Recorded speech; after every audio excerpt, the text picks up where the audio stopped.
Anong naiuyab?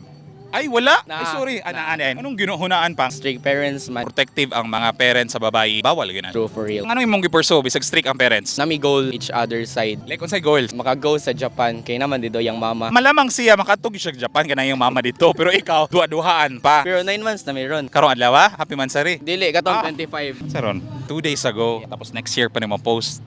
Gawon sa mo tong 25. Wala sad like ing anime amo ang kuan kay depende like kana bitong if sugdan siyang makagawa sa balay dara na may maka-go each other. Yes. Ako kuyog. Kuyog dapat ihang igsuon. Pero okay ra nimo nga nay siya peron. Okay ra kay kuan ba parang walay mahitabong bad. Galaom di kag naibad mahitabo. I mean para naitig protect na mo. Mensahe nimo para niya. Di ba ang atong sabot communication is the key. So dapat dili ta mag-communicate. The more nga dili ta mag-communicate, the more nga magdugay tang duha. Unsa ron? Inga na min duha. You mean di mo mag-chat tanay? Sometimes ra gyud mi mag-chatanay kay kana bitong murag busy each other side. Night schedule mo mag-chat tanay? Wala specific nga time in a week murag 2 times ra dagay. Wala jud mi kasulay away. Di mo mag-chat tanay sige. Wala kay ko kabalo nga nung nagdugay miss. Ako ra yung expectation ato that time nga murag bitong uyab-uyab ra good like kanang experience ba. First time nimo siya? First time nga uyab. Official nga uyab. So dagan kag mga Murag fling ing ana. ka-chat-chat. Wala kayo ikachat. Adili lagi ka tig-chat no? Ganahan ko sa personal jud mag-communicate sa chat magud kay murag naa bitaw siya hollow lies. Ay tinuod na. Ganahan gali ko mapaila-ila sa iyang mama pero makuyawan sad ko. Kuyawan yoga. Kay mo to pa mga Japan.